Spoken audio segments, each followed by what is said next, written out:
Now let's create a database. Click on the create database.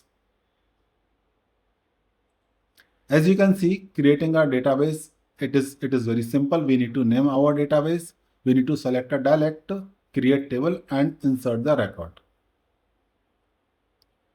Here you can see I need to name my database. For this demo purpose, let's me name it as pets database. And there are two dialects. We have the Google Standard SQL and PostgreSQL. Here let's pick the Google Standard SQL. Now, in order to create a table, we have two options. We can define our schema here only, but that is the optional, or we can create it later. So as of now, let's create it. Wait for the few seconds and the database will be created. As you can see, that database is created.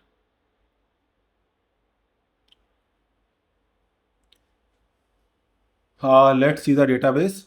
So now if you can see, we are in the spanner. Within the spanner, we have created my first instance. That is our instance name. And within that instance, we are in a database named as petsdb. And you can see the details here. Petsdb is the database name. Dialect is the Google Standard SQL. And its encryption is Google managed. We have taken all the default settings, right? But currently there is no table. We have not created any table. But if you see on the left hand side, we have seen that there are now some other options. We can see Spanner Studio. So let's go to the Spanner Studio. Now here you see on the left hand side, we can see the schema, how many tables are there, how many views are there, everything we can see on the left hand side. Now we need to create a table. So let me click on this plus sign and I am going to write my DDL statement.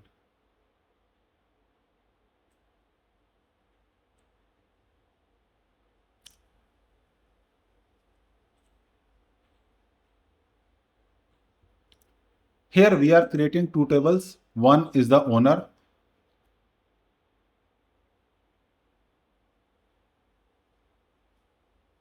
Let's run this query and see the results.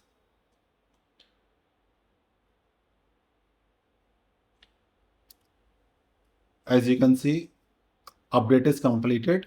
This query is executed successfully.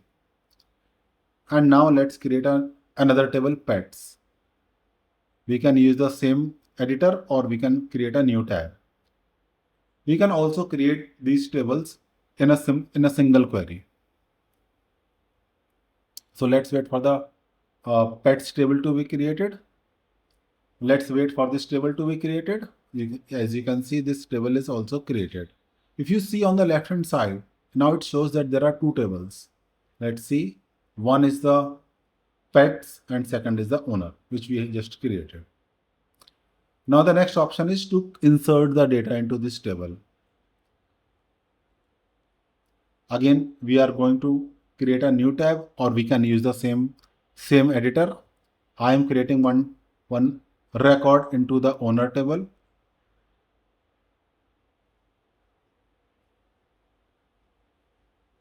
One row inserted, as you can see here. And I am also going to insert one record into the pets table.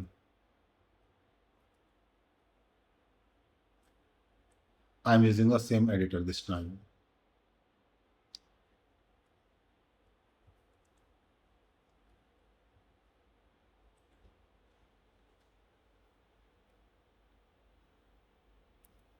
Now you can see another row is also inserted.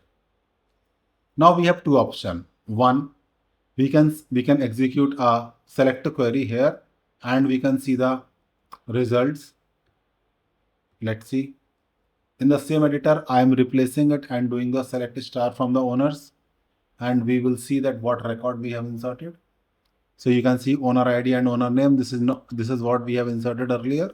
And similarly, we can see the data for the pets table.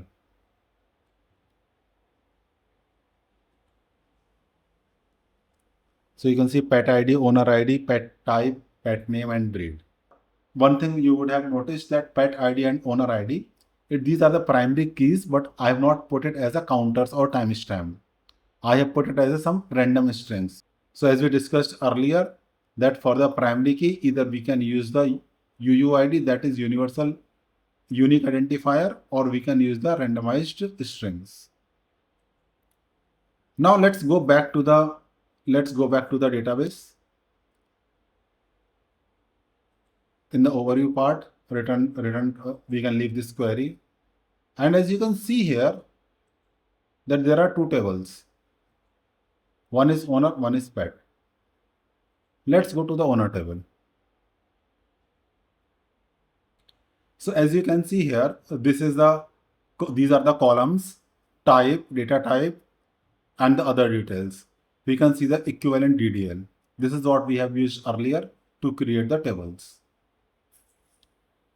You can also see on the left hand side, we can see the schema which we are just showing now. We can also see the indexes. As of now, we have not created any index here. And the data. We have inserted only one record and that is going to appear here. Let's wait for a second. As you can see, it is loading. Now from here only, you can insert a record, or you can edit, or you can delete. If we select from here, even then it is going to redirect us back to the Spanner Studio.